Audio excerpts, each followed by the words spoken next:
Let's make that small. Let's make that small. All right, there's somebody.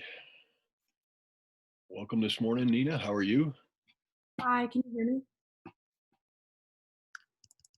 Hello? Let's test this. Can you hear me? No, I don't.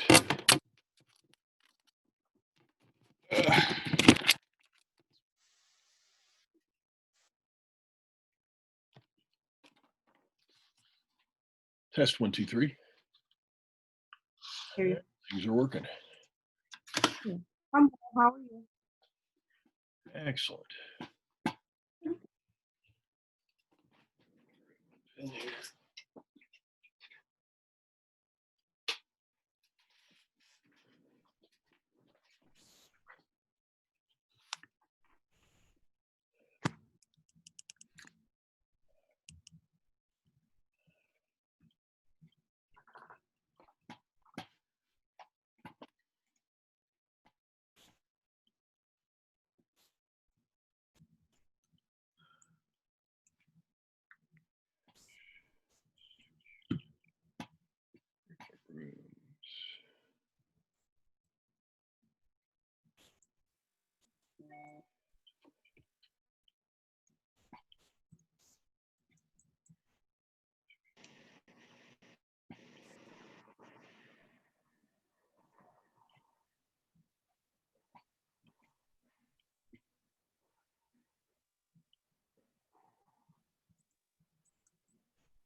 Do.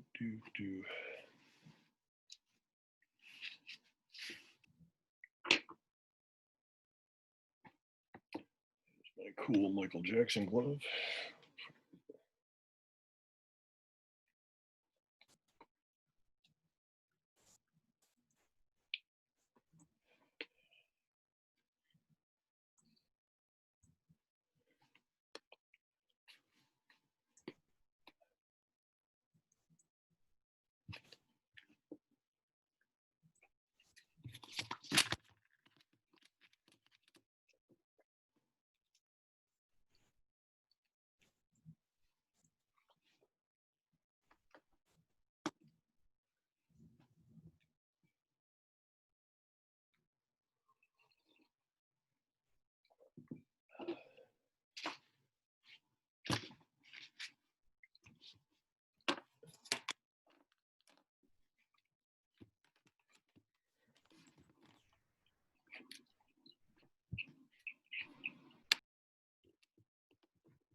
Two, three, what are we up to? 12, about halfway there.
All right, look at that. We're up to 23 people already. Another minute, we'll get started here. I think I'm recording. I think I learned how to preset a, yep, I am recording. How to preset the Zoom meeting to start recording so I don't forget. You know, it's it's hell grown old. You first thing that goes is your memory to do things, I guess, and I'm clearly in that mode because I did not record Monday's meet or Wednesday's meeting. I just the class I forgot to hit the button and it didn't happen. If you ever see that it's not recording and you think you may want to come back to what we're talking about on a particular morning, feel free to pipe up at any time. Put something in chat.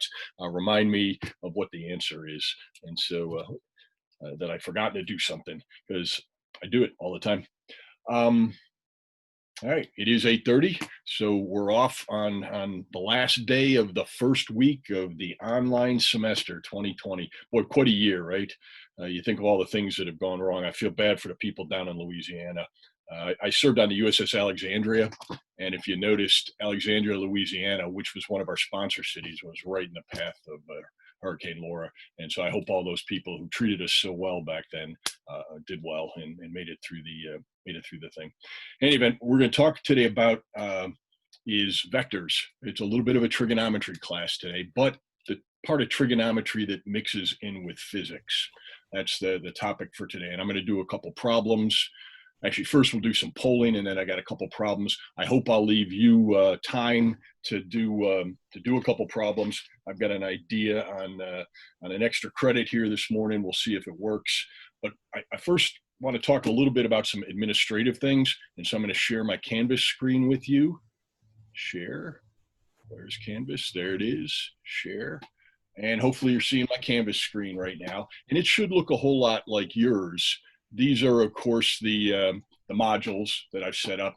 I'm going to set up Canvas so that each chapter is a module. And so you can see at the top there is all the syllabus stuff, how to register, how to get Logger Pro, which next week we'll be doing a lab on Wednesday. And so in order to do that, you're going to need Verniers Logger Pro. It should be free, but you got to go and you got to download it. So follow the directions there. Professor Tech provided those to me. He said they've worked for him in the past. If there's any issue downloading Logger Pro, shoot me an email and let me know, and we'll investigate. Okay. This was the registration for mastering is the next one here. My only comment on that is I think we've got either 29 or 30 people in the class. Okay. I had an add, I had a drop. I've only got 25 people signed up in mastering. Now, I haven't gone up to see who the 4 or 5 of you are, but I'm a little curious how you're doing the reading before coming to class. And of course, Monday is the day of reckoning for the first homework, because there are a couple of introductory lessons in mastering that are due on Monday. One of them is called Introduction to Mastering Physics. I want you to pay attention to the point value there. It's only worth 4 points. It's supposed to take about 10 minutes. I wouldn't spend too much time on it. There's a little bit of a sermon in there for those of you that did it about, hey, making mistakes and keeping trying and all that.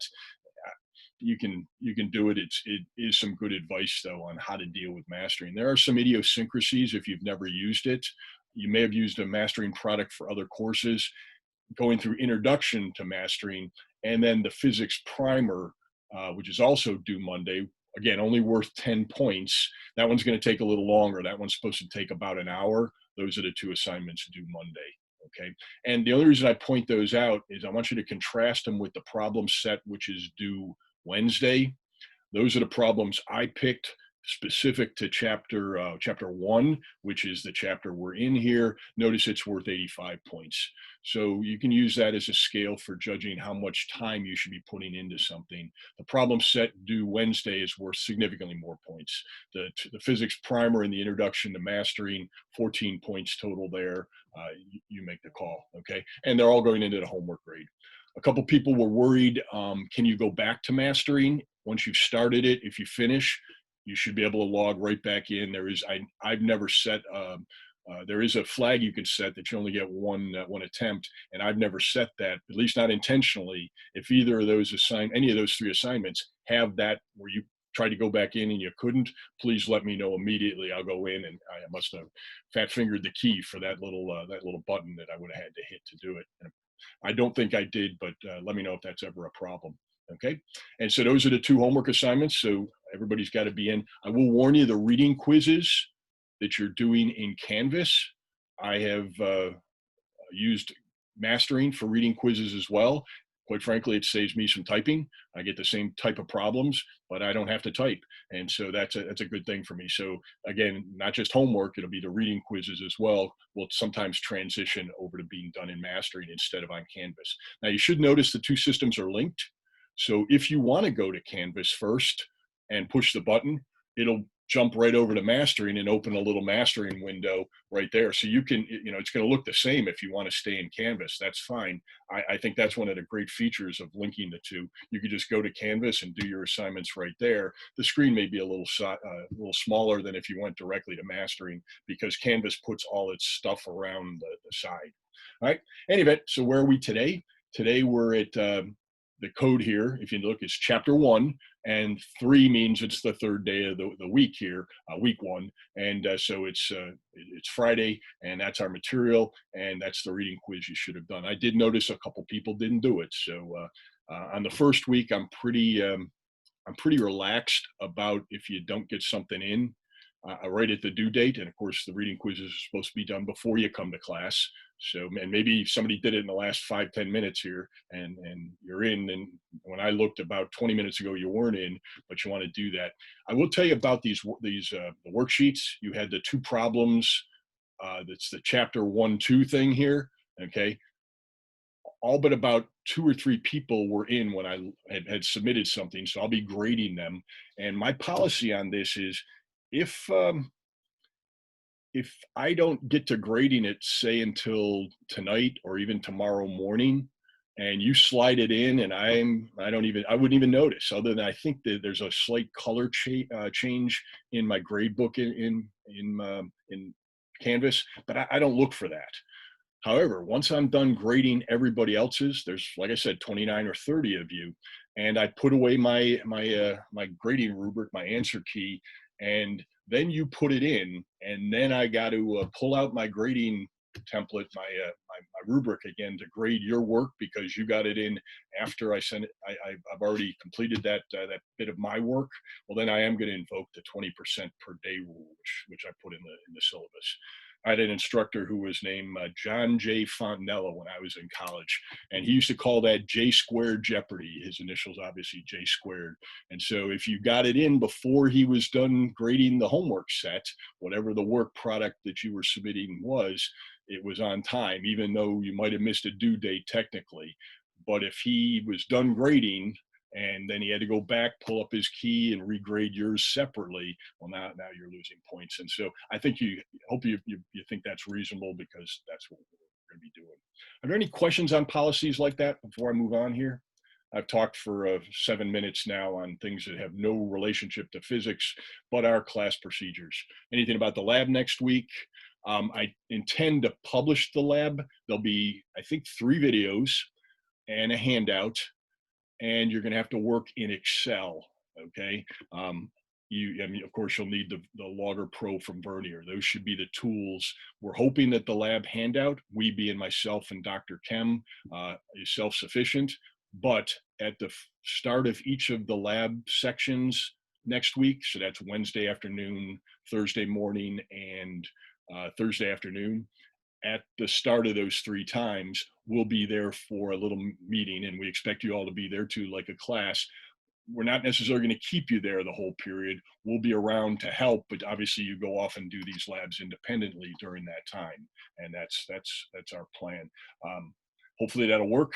Plan on being at your lab on a Zoom meeting at the designated start time. I think on Wednesday it's 1:30. I think it's 9:30 on Thursday, but I have to go check these times. And then I think it's either 1 or 1:30 on Thursday afternoon. Whatever the start time is, according to the registrar, that's when we'll be meeting for lab. Again, have the materials. You're going to need Excel. Okay, you're going to need Logger Pro, and then you're going to need to download some files from Canvas, a couple videos. All right, so that's the plan for the lab for next week. All right, we're moving on then.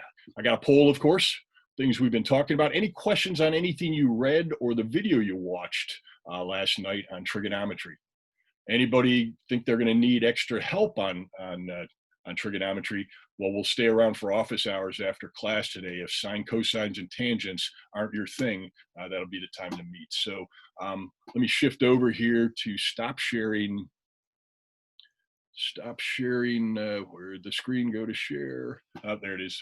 I moved it up to my other screen. So we'll stop sharing that. And I'm going to share PowerPoint instead. PowerPoint instead. And which PowerPoint are we seeing? Yeah, okay. And so there's our trigonometry thing. We'll get to that here in a bit. Let's launch the first poll. And I kind of figured out how to do this. You should just be able to answer this question. Tell me how many significant digits in that number that's stated right there.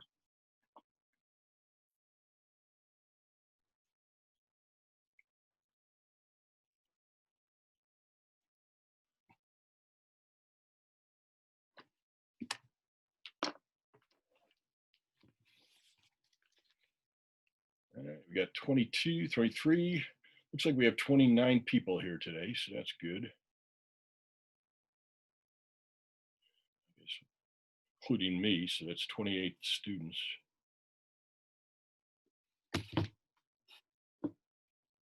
All right, 27. One more person. We're waiting on you. 45 seconds in. I'm about to hit the button. All right, we're ending the poll. All right, everybody's in. Okay, so a bunch of people voted, and the majority is 4. And I guess the question might be, what about these zeros, the one that's to the left of the decimal point, and the 3 that are to the right of the decimal point? Not significant? And I agree with you. The answer is 4. So that's great. Those of you that picked 4, that only 0 here that's significant is the very last one on the very far right. If you wrote this in scientific notation, you would write 5.130, 4 digits. And then I guess you go times 10 to the minus 1, 2, 3, times 10 to the minus 4, it looks like. And so absolutely, absolutely 4 significant figures. All right, let's get to the next poll. Where did it high up? Polling. Stop sharing that. Pick up polls. So I gotta put that away. How do I see my next poll? It's probably here. Yeah, there we go. I'm learning Zoom. All right, here's the next one. In doing a calculation, you end up with meters per second in the numerator and meters per second squared in the denominator. What are your final units for that problem?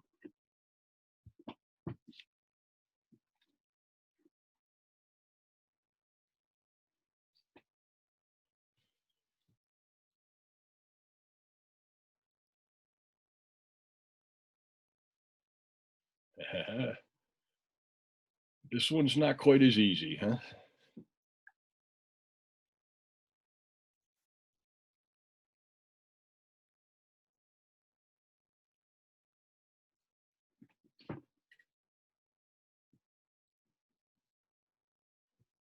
You'll hear me say this over and over again. One thing to remember about things that are in the denominator of the denominator are actually in the numerator, right? And you don't want to forget that. Here's the math rule I'm referring to. 1 over A is equal to A. And that may change a few of your answers. Give you another second or two here.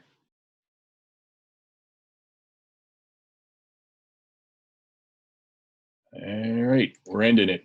If you didn't get in, got to think a little quicker, I guess. Got to be with me. All right, I think the majority, 14 of you, hit it right on the mark. Okay, it is seconds. And so let's see on my screen here. Hopefully I'll do it right below my, my right triangle. I've got in the numerator meters per second, right? And then in the denominator, I have meters per second squared. And, you know, there'd be a number right here, right? And where I'm drawing those 2 circles. Those aren't zeros, those are circles. Well, meter in the numerator, meter in the numerator, good to go, those cancel. Second in the denominator of the numerator, and one of the seconds in the denominator of the denominator, well, they cancel.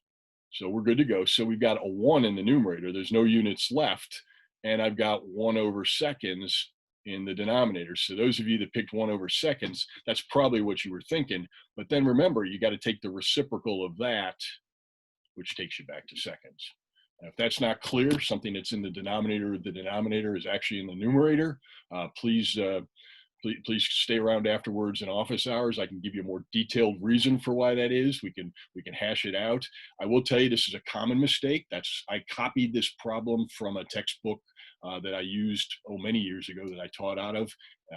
The authors of those textbooks identified that as a common mistake students make with algebra. 1 over something is a problem. People make that mistake all the time. I'll just show you the results here just to see how you did. Again, 14 people got the correct answer of seconds, and we were mixed. I really don't understand the last one for the U6. If you've got a question on that, I expected either 1 over second or second to be the choices people selected here. Clearly the meters cancel, and so hopefully the 6 of you see what you did wrong right there. All right, questions on that? All right, and if I'm not hearing you, you're gonna have to unmute yourself.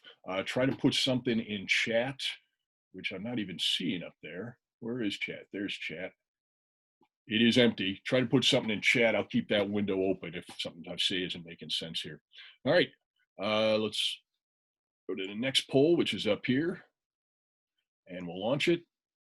This one is just sort of like a Trivial Pursuit question to some extent, but it does have some significance. We talked about the base units last night in the video that we use. Which one is not one of those base units?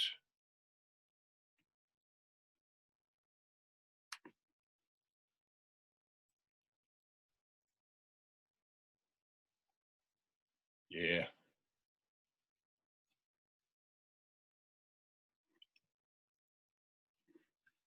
You guys are doing real well on this one. All right, 3 people aren't playing. 2 people aren't playing. Last person's probably me, so I can end it. And the answer is energy, absolutely. In fact, and we're going to show this, I don't want to get ahead of myself, but an energy unit is a force unit times a distance. And everybody knows a force is mass times acceleration, right? Newton's law. So a force is a kilogram times an acceleration, which is a meter per second squared, times a meter. So a unit of energy is a kilogram, a mass unit, times a meter squared divided by a second squared. Energy can be made up of the base units, which are mass, length, and time. Okay, kilograms, meters, and seconds, what we call the MKS system. Chemists, you have a similar system. It's called the CGS system, centimeters, grams, and seconds. They're both SI units. It's just discipline specific on what's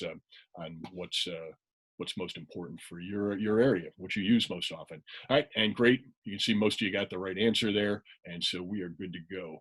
Stop sharing here, move to the next poll.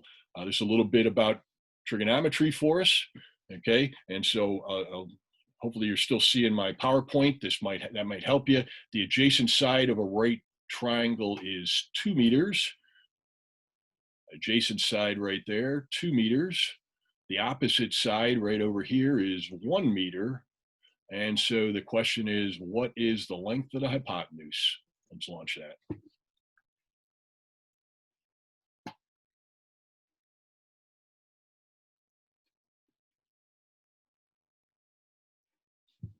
By the way, SQRT just means square root. Think of that radical sign, right? It's the one thing about Zoom. It doesn't give me a full menu of keyboard of things I might want to use. So square root of X, I'm going to always write like that.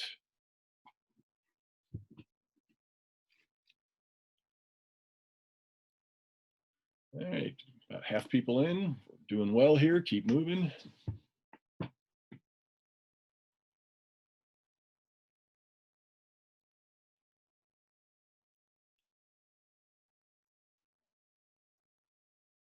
All right, you got to love that Pythagoras' theorem.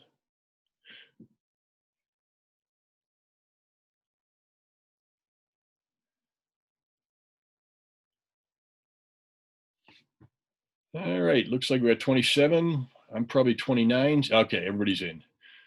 And I want to share the results with you here. And the majority seem to think square root of 5. I tend to agree. For the 8 of you that didn't see that, let's remember what Pythagoras said. Pythagoras said the hypotenuse squared is equal to the adjacent side squared plus the opposite side squared. And you can go y, and a lot of people use h. I'm using capital letters here. Now the adjacent side is 2, so 2 squared, that's 4. Where's my cursor there? 4, and that's meters squared, right? That's what 2 meters squared is, plus 1 meter squared. 4 and 1, that's 5. If I want to find the hypotenuse, then I have to take the square root of both sides. My 2 look bad there. So that's the square root of 5. And then, of course, it's meters. And that's why the 20 people that went that way got the right answer. For those of you that just went 5 meters, you forgot to take the square root. You actually found hypotenuse squared, but realize right here, the step that I didn't write, that is the square root of 5. You still got meters squared under the denominator. I'm sorry, under the radical. So you still haven't finished yet. And that's the way you're not quite done yet. Y'all didn't square the 2 if you picked one of these. You didn't square the 2 meters to get 4 to add to 1. And so remember to do that. All right, questions on any of that? Good, stop sharing. Next one, vector directions. And we'll launch this one. And now what we're doing here, essentially my 4 choices, I'm asking you what quadrant you're in. Are you in the first quadrant between 0 and 90 degrees? Okay, like this angle right here would be in the first quadrant, right? Or are you between 90 and 180 degrees? Are you in the second quadrant, 180 and 270, third quadrant? And so the vector has a negative x direction added to a vector in the positive y direction. What quadrant are you in, basically? Question? I saw a hand move. It may just be doing the work. Good to go? Okay. I don't have everybody. It's funny, because I got 3 screens here. I just happened to see somebody move. I was wondering if I saw, yep. And a lot of you are turning your video off, so I can't see you. But if you ever do have to ask a question, kind of wave at me or speak up, put something in chat.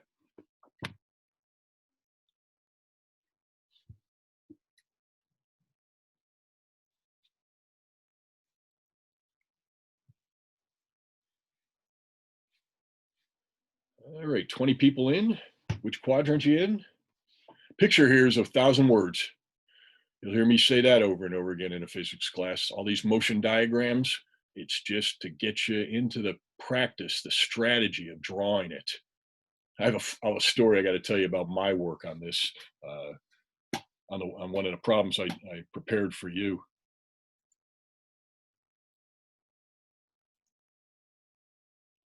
All right, 27, looks like we're missing, there, everybody's in. All right, so we see we got we're kind of split here. And you can see where the majority is. 11 people went with what I would call the second quadrant, between 90 degrees and 180 degrees. But a significant number of people went with 270 to 360, which is the fourth quadrant. All right, so let's draw the picture as the words come out. Let me erase some of this stuff here. And hopefully you can see my little board here. So a vector is in the negative x direction. Everybody agree that's a vector in the negative x direction? Okay, because we normally think of a coordinate system where that's x and that's y. X is horizontal, y is vertical. That's the convention. Okay, so there's x, and it's added to a vector in the positive y direction. Okay, how do we do vector addition? Vector addition is done, you take the second vector, which is in the positive y direction, which I can see I kind of left myself with my first vector in the wrong direction. So this is the first vector, maybe we'll call it A. Here's the second vector, we call it B, and they're added together. And so let's see, if I take B here and I slide it over here, you put the tail of B onto the head of A, And then the resulting vector goes from the tail of A to the head of B. Okay, see what I did there? And so that's the answer. It looks like it's off into the angle that is between, now the positive x-axis is right there.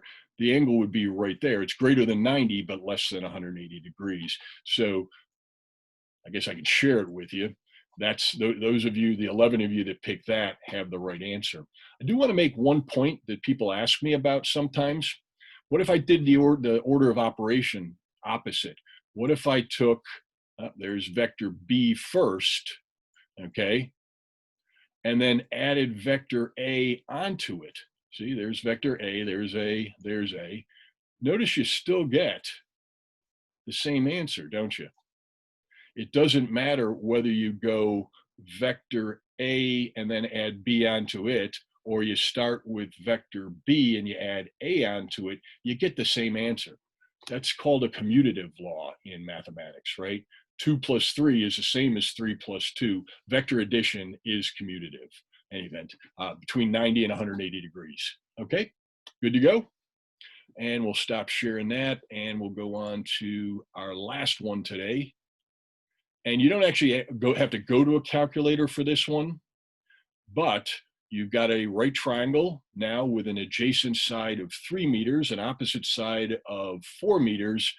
And as was discussed in the video, I believe, that's a 3, 4, 5 triangle. So you know that the hypotenuse is 5 meters. You can check that if you don't believe me. 3 squared is 9. 4 squared is 16. 9 and 16 is 25. The square root of 25, sure enough, is 5. So 3, 4, 5 is a real thing, hypotenuse right here. So 3 meters. 4, this is a weird pen. 4 meters and 5 meters. It must do like sparkly things or something like that. I'm going to stop using it. All right, no need to go to a calculator, but you're basically telling me what you would put in your calculator in order to find the angle here, which I guess I'm calling X on this slide.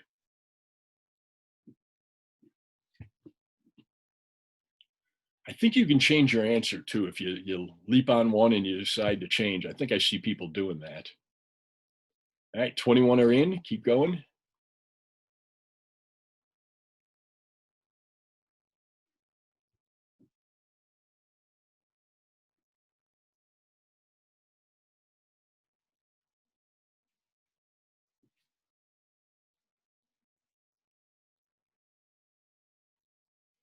$26, a couple more. About to cut you off, giving you a minute and a half so far. 28, and that's everybody. All right, I want to share the results with you. Now, it turns out you're all right, aren't you? All of the above is the best answer.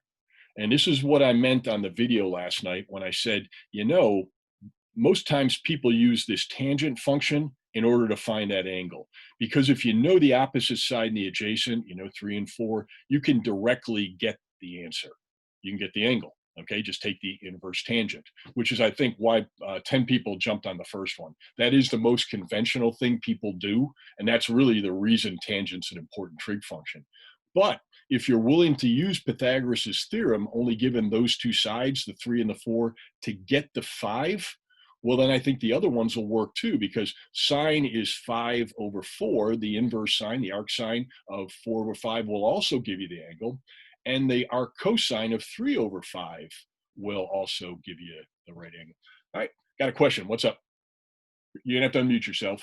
Up there you go. It's based off the last question. So the question asked, what is the angle counterclockwise?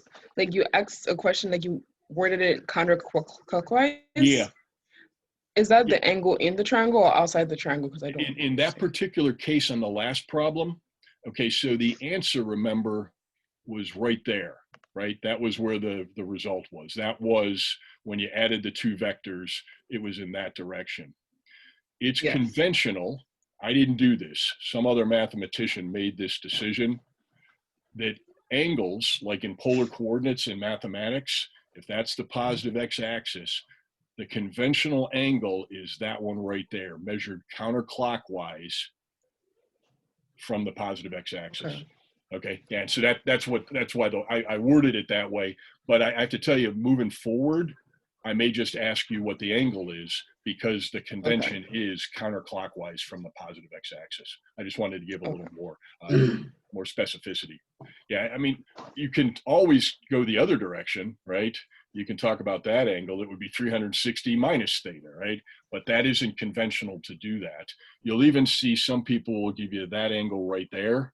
I don't know, call it phi, right? Which would be 180 minus theta. But because there are all these choices that you could have, the mathematicians decided the angle theta was counterclockwise around from the positive x-axis. That is a definition of a positive angle. Okay? Okay. Did I answer your question? Yes. Excellent. Actually. All right. Thank you. You bet. And that's why a picture helps, by the way, because if you have a picture and you can draw it and you have a labeled angle, even if it's not the one that's positive from the counterclockwise from the positive x-axis, but I can see you drawn a picture of an angle and it is the right angle that you found the answer to, you'll get credit for that. So that's the good news, I guess. All right. Stop sharing. And I think I'm done with my polls. Yep. I want to switch on over and do a couple problems unless we have any other questions. All right, so stop sharing that and I'll start sharing. I have two screens going and Zoom jumps back and forth on me sometimes. Screen share the Word document, share, and hopefully you're seeing the worksheet that I posted on Canvas today. It's 1-3, of course. And there's the first problem I want to do. Mary sets out on a still lake and heads south for 5 miles, and then she heads west for 12 miles. I want to draw the motion diagram here. I want to make a picture of it, and I'll put a little coordinate system on it. I want to know what's Mary's distance traveled, and then what's Mary's displacement. And then again, that same question, I want to specify the angle of direction of Mary's ultimate travel. And I'm going to specify that angle as a positive angle, counterclockwise from the x-axis, which in my model is going to be east. And it's very often that north is up, which is y, east is to the right, which is x. Okay, so everybody got the problem? I'm going to shift out of here and stop sharing that and instead share something I can write a little bit neater with, which is my iPad. All right. And I got to share that, but of course I got to do screen mirroring. Yeah, I'm on screen mirroring. Hit that. It says, okay, I put it away. And of course I made a mess on my screen. And let's see, so it's kind of write down, and I've got it open on mine. If you've got the document because you downloaded it, you can open it too and keep it in another window for yourself. But let's see, I always like to write down the given information here. And so the first thing is that she heads south, okay, for 5.0 miles, right? And then the second thing is she heads west for 12 miles. And it's actually 12.0, isn't it? And so I looked at this and I go miles, not meters. So don't forget the I there. It makes they're ambiguous then. How many significant figures do I have in this problem? The answer, unfortunately, is that I've got either 2 or 3. So I'm probably limited to 2 when I'm done. All right. So let's say Mary starts right here. And I'm going to make that the origin of my coordinate system. Let's go to another color here for that. Okay, there's the north-south line, and here's the east-west line. And so there's east, and there's north. And then the first thing she does is she goes south for 5 miles. So I'll draw an arrow to the south, and that's 5 miles. And then she goes west for 12 miles. And I'm trying to draw it to scale. It's not an exact thing. I didn't break out a scale or anything like a ruler to make sure, but it's a little bit twice as long, just so it's reasonably accurate. And there's 12 miles. And then the question is, I guess, first of all, what's her distance traveled? Okay, everybody. So her final point is going to be right there where there's kind of a bad looking arrowhead is what I'm trying to draw there. We can do better than that. Get rid of that. Go back here, draw at the line. She finishes right there at that dot. Okay, everybody agree that's my picture? I'm going to warn you something, and this is on the making mistakes thing I was talking about, the little life prep sort of motivational speech that's in the one Mastering Physics exercise about making mistakes. When I first did this up last night, practicing so that I can show you how to do this problem, and I wrote out my little key, my notes, I actually have it backwards. I have her going 5 miles west and 12 miles south. I just read the problem wrong. We all do it. I've been in physics now. Let's see, I took my first physics course as a senior in high school, fall of 1976. How many years ago was that? I don't even want to calculate. It's too many, like 50, 40 some years ago. And I still make mistakes like this. We all do. Don't worry about it. That's why we practice. And that's why we try to set up things like units and other methods that cause us to recognize when we're making a mistake. I saw it this morning when I was pulling out my notes, and I went, I read that wrong. Panicked, had to redo the problem. In any event, so the first question though is, what is her distance traveled? And so I guess distance traveled is simply 5 miles plus 12 miles, right? That's what she does. She walks 5 miles and then she walks 12 miles. So distance traveled, we'll abbreviate those words, is just 12 miles. Again, I refer to those as when was the War of 1812 fought kind of questions. And you just add them up. That one's easy. The harder question is, what is her displacement? And we use the symbol D for that. And I'm going to just find the magnitude of her displacement first here. And I think the displacement, pretty straightforward to find. Use Pythagoras, like we said, it is the square root, okay, because I can complete this right triangle that I've got, because that is her displacement right there in green, okay? And so just do the right triangle bit that we just did. That's 5 miles squared, and there's parentheses there. Both the 5 and the miles are squared, right? Plus 12 miles squared. And let's see, 5 is 25, 5 squared is 25, 12 squared is 144. Strangely enough, when you add those two up, you get 169. Check me. And then, of course, it's miles squared. Well, square root of 169 is 13. Square root of miles squared is miles. So the answer is 13 miles. Now, I rigged this problem. Just like there's a 3, 4, 5 triangle, there's also a 5, 12, 13 triangle that I learned back in high school. Okay, so that's the answer. Question up? Yes, I'm sorry to interrupt, but like, why is the distance 12 and not 17?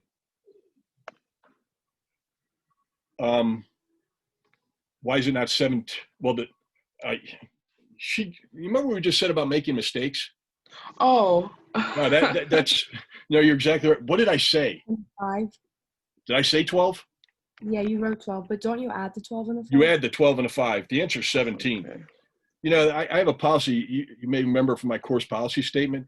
If I make a dumb mistake like that and you catch it so that everybody else gets it, you get an extra point. So I owe you a point on the next worksheet. So when you do your work, instead of 4, you're going to get a 5 out of 4 on that grade. Thank you very much. I just said, I was talking and I wrote 12. I may have even said 12, but you just add up the 12 and the 5. So great catch. Thank you very much. Okay, it's like I said earlier, it's hell grown old. You do stupid things like that. All right, everybody okay with my answer for the displacement though? So we've got, I guess I've got the first 3 questions answered. I drew the picture with a coordinate system. It's actually a motion diagram, right? She starts here, she goes to here, and she ends up there. So I've drawn a motion diagram. And now the last question is, okay, what's her direction? Again, specified from the positive x-axis. So I'm looking for that angle right there, theta. Now, trigonometry is not going to let me find that angle directly, I don't think. Let's see. I think trigonometry will let me find that angle right there. Okay, the little smaller one, because I can take that 5 right there and I could slide it right there, and I've got 2 similar triangles, don't I? And I guess the opposite side here is still 5. the adjacent side here is still 12, and they're miles. So I think in order to find that little angle, I'll give it a name. I'll call it phi. Okay. I think the arctangent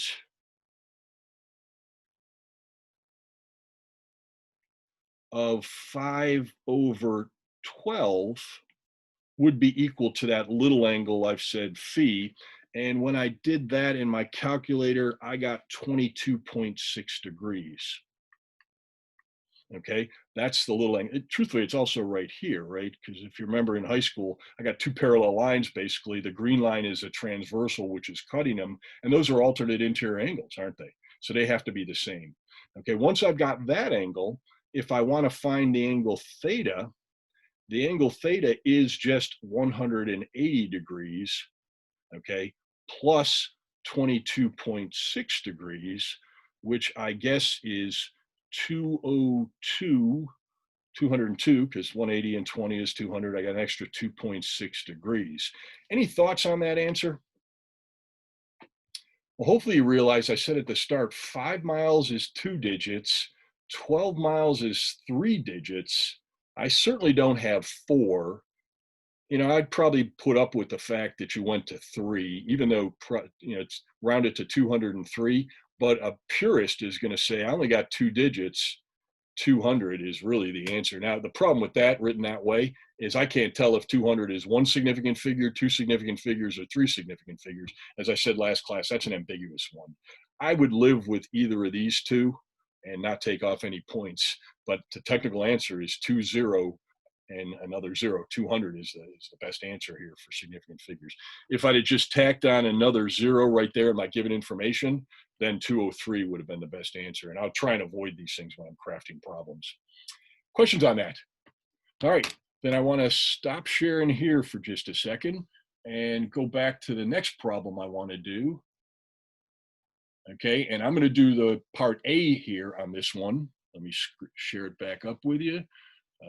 Microsoft Word, here's problem 2. Okay, now we're going to have to work this problem backwards.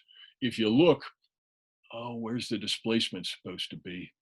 Boy, that didn't do a great job of rendering for me at all. Now, here's what it's supposed to say. It's supposed to say that the object has a displacement of 10 centimeters and an angle of 37. So that D right there is supposed to be along the black line. And that's 37 degrees relative to the positive x-axis is shown. The displacement actually occurs over 2 perpendicular legs, which are supposed to be labeled D1 and D2. And boy, that's not showing, so I'll redraw it. I want to know what the displacement of each of those legs are, D1 and D2. So let me, wow, that didn't do a good job at all. It looked fine yesterday when because I've got it printed out right here, and now it looks terrible. Let me leave that screen and redraw over here on my, stop sharing that, draw on my pad, my iPad here. Damn it. Yep. Screen mirroring, zoom. All right. Get rid of that, get rid of that. And hopefully you see my screen. Here's what it was supposed to look like before it did such a terrible job at drawing. I was supposed to have this be 10 meters. And then this is displacement 1. And this is displacement 2. And we're told that that's a 37-degree angle. That's what I was hoping to give you there. And then I want to ask from that 2 questions, what is the length of the first leg, D1, the first displacement, and what is the second displacement in order to get a total of a 10-meter displacement? Okay, so you're working backwards here, I think. If I want to get D1, I'm going to use this relationship. The cosine of 37 is the adjacent side, D1, over the hypotenuse, 10. And what we're trying to solve here, of course, is for D1. So it looks like working this backwards, D1 is 10. And by the way, I didn't put units on there. It was 10 meters, like I said right there. So this should be 10 meters, right? D1 then is 10 meters times the cosine of 37 degrees. All right. And so let's see, how do I do that? Well, I go to my calculator, type in cosine of 37. It's just about 0.8. It's actually 0.799. It's actually one that some people memorize.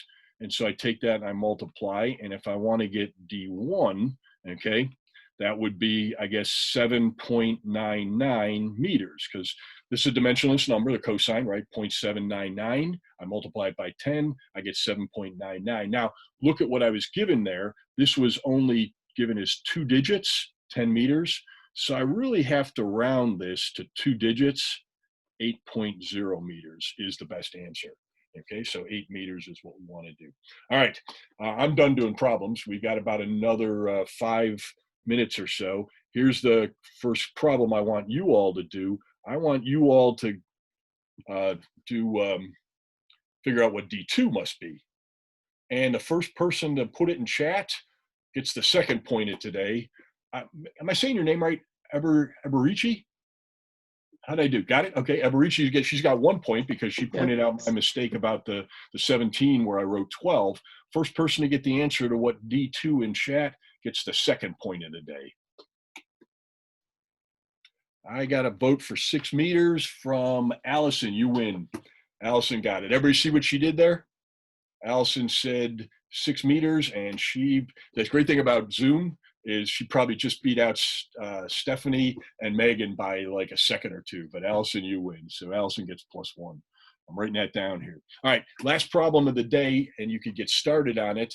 This is the one that you'll have to upload to, everybody see how Allison, Stephanie, and Megan got 6 meters, by the way? They did exactly what I did, with one exception. They changed from cosine to sine in order to get D2, right? And the sine of 37 is about 0.6 and multiplied it by 10. And that's a skill that you have to be able to do. All right, here's the last problem for you. And I'm hoping that it rendered okay. If not, I got it in PowerPoint. And this is old Gus. Yeah, okay, Gus the Goose. He's flying back from somewhere around Columbia to get back to campus here. And he flies 57 kilometers. Hang on, I got to go over to the other screen.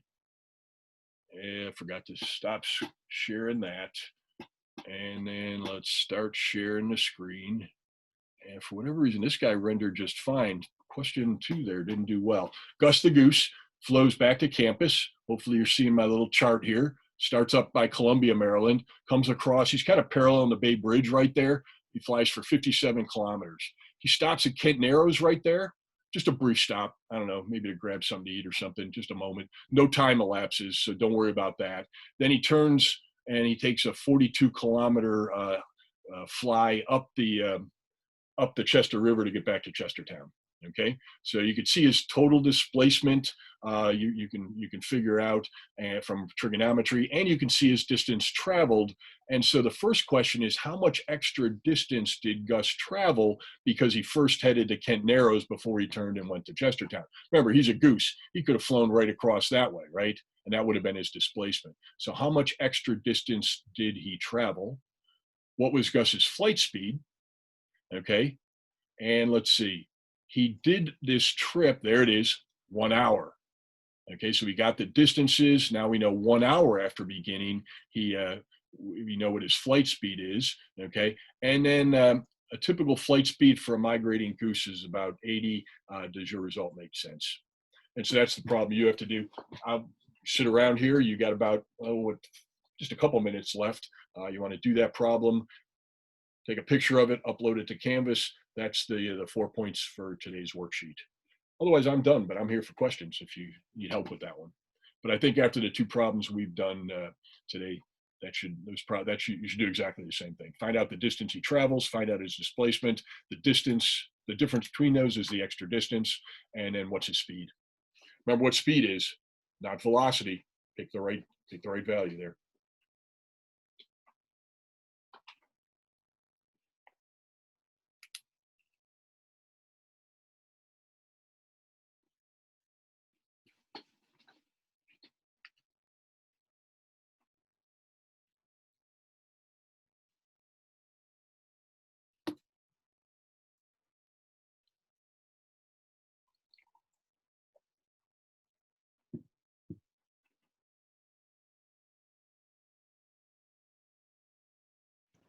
Professor. Yeah.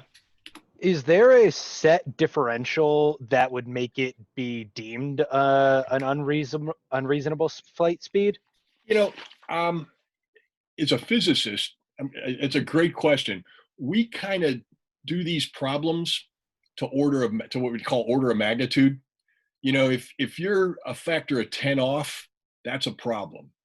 If you get, oh, I don't know, 80, 90, and the answer is, we say it should be about 80, you're probably pretty good.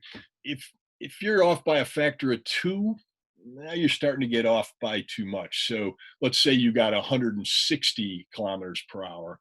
I'd say that's probably wrong. Order of magnitude completely off, right? If you get, oh, I don't know, 800 or 8, you're completely off. 160, pretty bad, but maybe it depends how good your model is. If you're off by 15, 20, 30%, you're probably okay.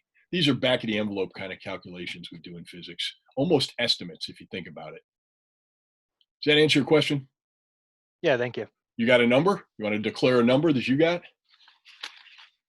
I had gotten 99 kilometers an hour. Hey, it's a winner. Everybody else should be trying to match that. That's the correct answer.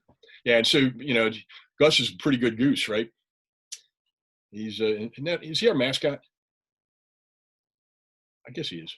I don't know. I'm just a visiting professor. Hey, it looks to me like it's 9:20, 9:21 actually. So I'm going to go refill my coffee cup. I'll hang around at I'll be back at about 9:30. I won't shut down this Zoom meeting. I'll just stop the recording. Any other questions? Otherwise, you guys have a great weekend. Unfortunately, I ruined it with a little bit of homework and then finishing up this worksheet. Take a picture of this, upload it to Canvas, just like most of you did with Wednesday's worksheet, and that's about it. We'll see you on Monday morning. But hang around if you want office hours. I'll stop sharing my screen. I have a question.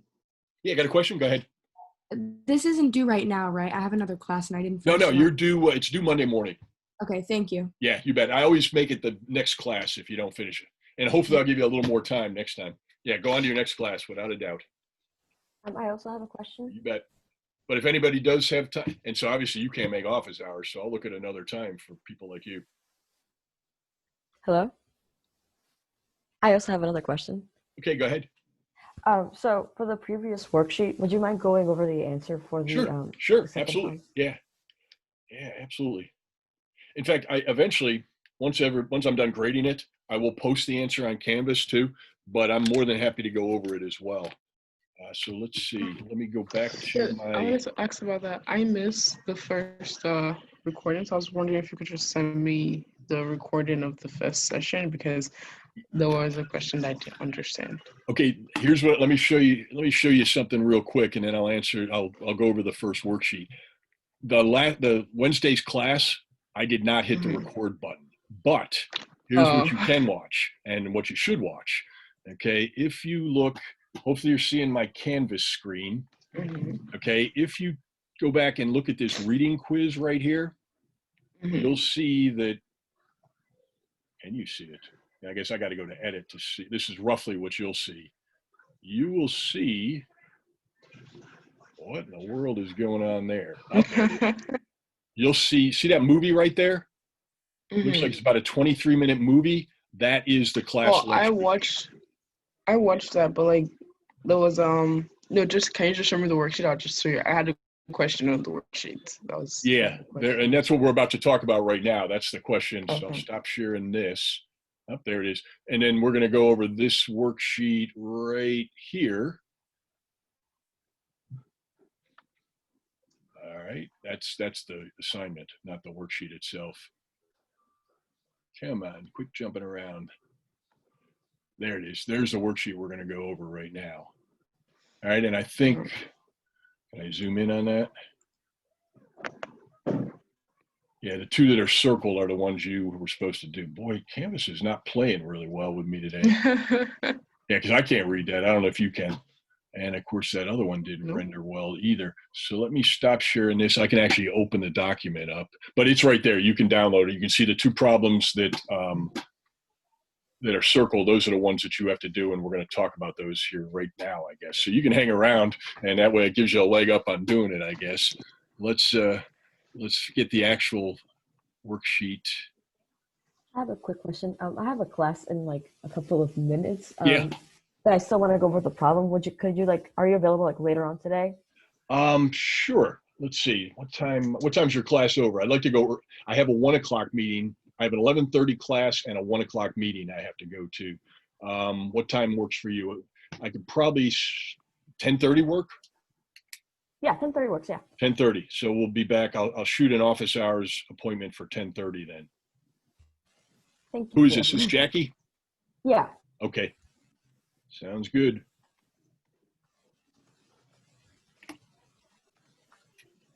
All right. Thank you so much. See you later. All right. Okay. If you come back at 10:30, can you come back at 10:30 as well if you want to go over that with us? I have a class at 10. Actually, I can. All right. I can go over this real quick with you if you want. Okay. All right. It won't take that long. I just got to find the right document. There it is right there. All right. And I'll share it with you here.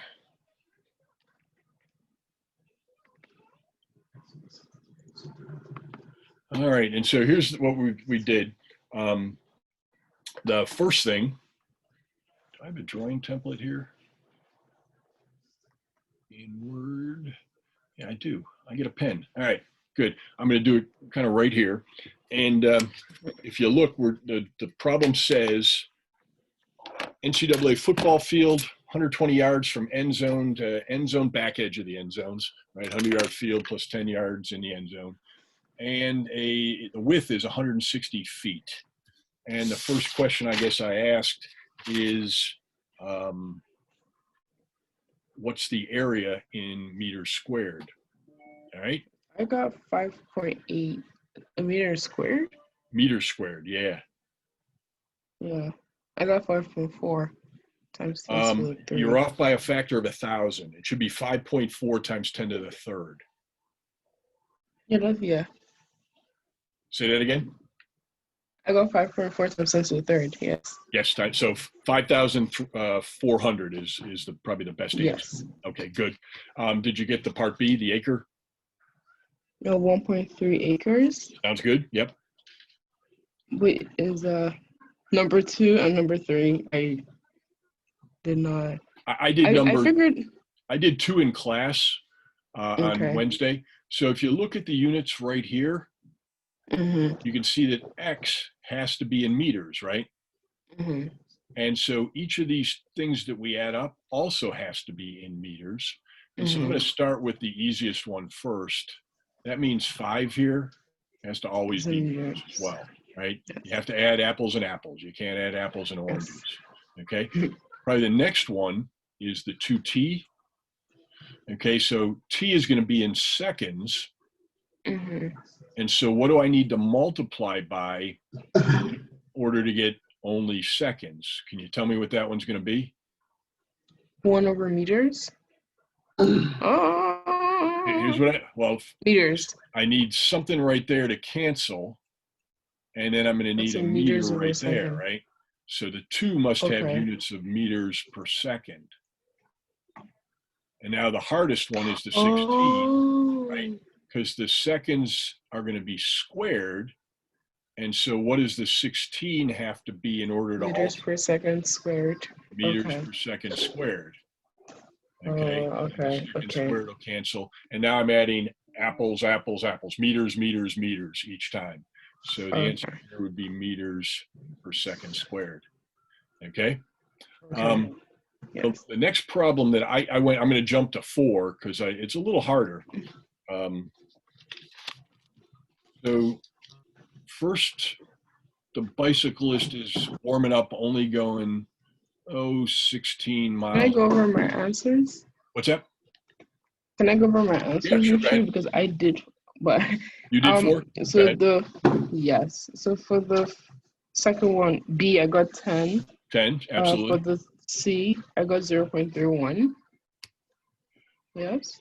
What were your units though? 0.01. Hours. Yeah, no, I think.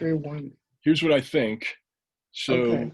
this one right here, the time for that first leg, it's Mhm. going to be 5 miles, right? The first leg was Yes. 5 miles. And then you divide through by the speed.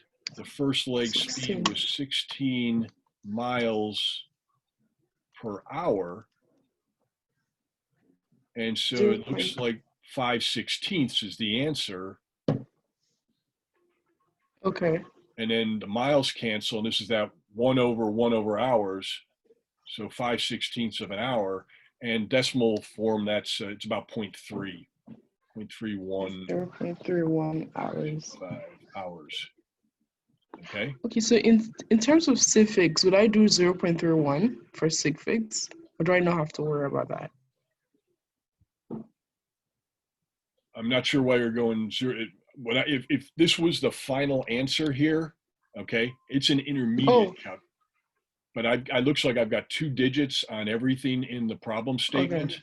So if I was reporting this as the final answer, I'd go 0.31 hours. Okay, I could not Okay. carry those too long. Okay. But I'm going to use this number later. If it's an intermediate number that I'm going to make use of later, I have no problem with holding Okay. all 4 of those digits because I'm going to use it again in part E, I think. All right, so in any event, T2, let's see, it's still 5 miles. Only this time the person's going 26 miles per hour on the second leg. And so the answer is 5/26, which is about hours, which is about 0.1923 is what I get there. Yes. And again, if this was a final answer, I'd call it 0.19. I'd get rid of the 23. Okay. Okay, the only reason I carried it out to extra digits is because I wanted to get the average velocity. Okay, so the velocity here is equal to the displacement, which you told me was 10. And then the time interval will be the sum of these 2 numbers, right? It'll be the sum of 0.3125 and 0.1923. So this will be 10 meters or 10 miles divided by 0.3125 plus 0.1923. And those are both hours, so I can do something like that. So I have to write hours once. And I added those 2 up, and then I divided them into 10, and I got 19 point, that's a 9 right there, 19.8 miles per hour. All right, now here's the problem with that number, right? 3 digits. Now this is a final answer. Okay. Got to go to 20, right? Oh, okay. Yeah, you turn 19.8 into 20 at the very end here. Now I got to pay attention to that rule for significant figures. I really can't tell. I have to be honest with you, though. If you go 1 more digit than the rule says, you're probably not going to make it. Okay. All right. And then the only other point here is when you ask about averages, a lot of people just add things up and divide by 2. And I just want to point out, if I average 16 miles per hour and 26 miles per hour, by the way, that P there means division, right? That division line right there and that P mean exactly the same thing. And even if I do this and divide by 2, which people often do when they talk about an average, well, let's see, 26 and 16, that's 42 over 2. So that's 42 divided by 2 is 21 miles per hour. And notice it's different. So there's a technical definition to what an average is in physics.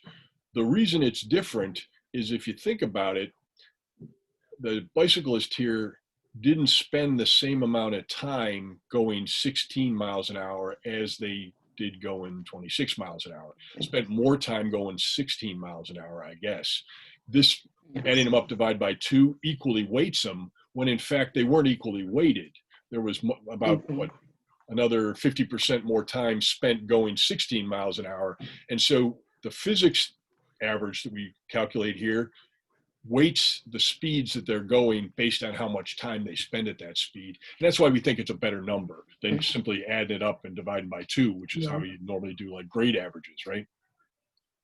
Mm-hmm. All right, so that's that problem. Good to go on it. I'm going to go back to the one that motion diagram for this.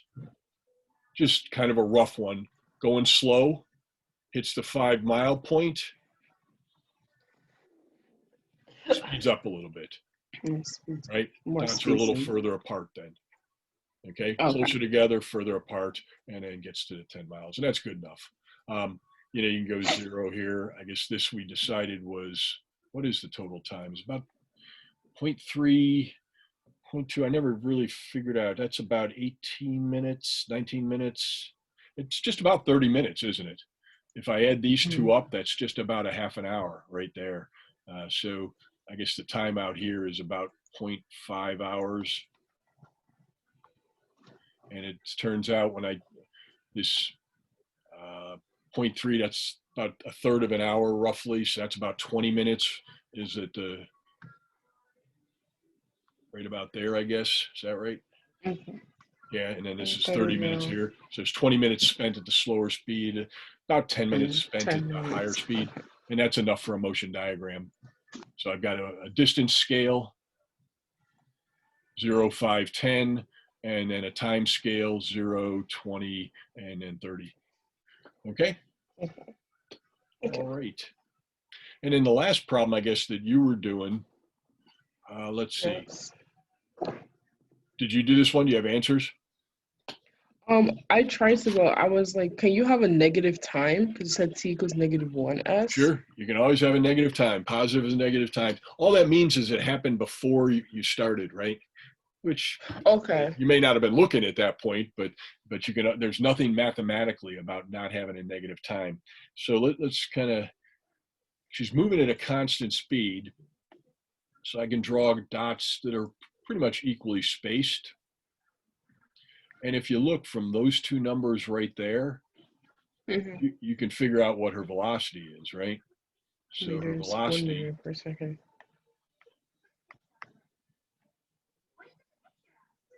I'm sorry, you still with me there, or do you need to go?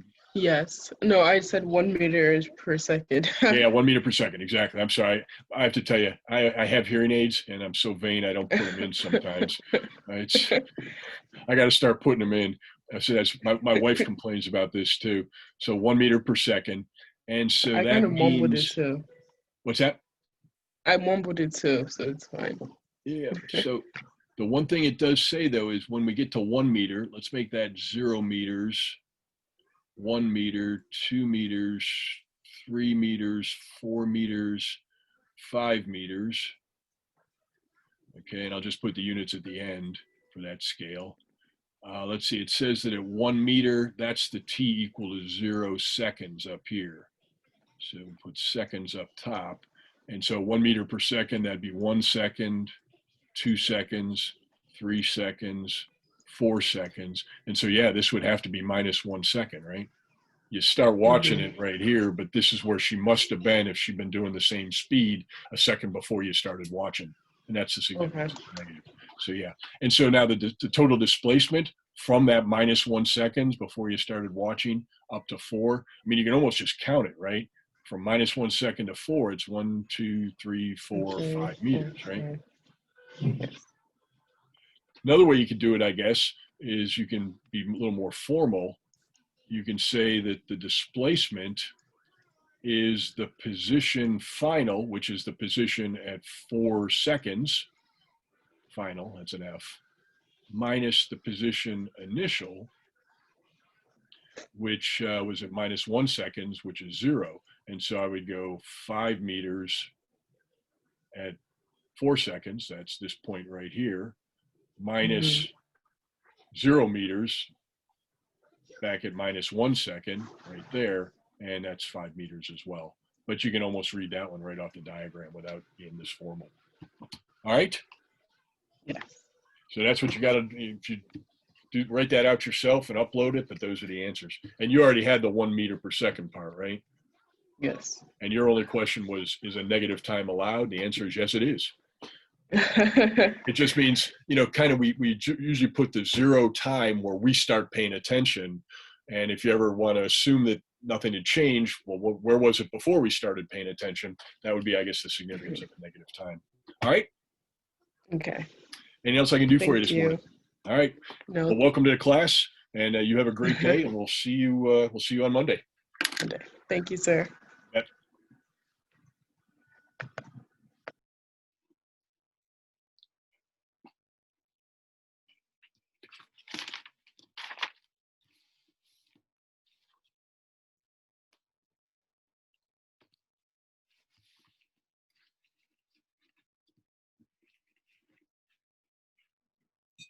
Ugh, I need coffee.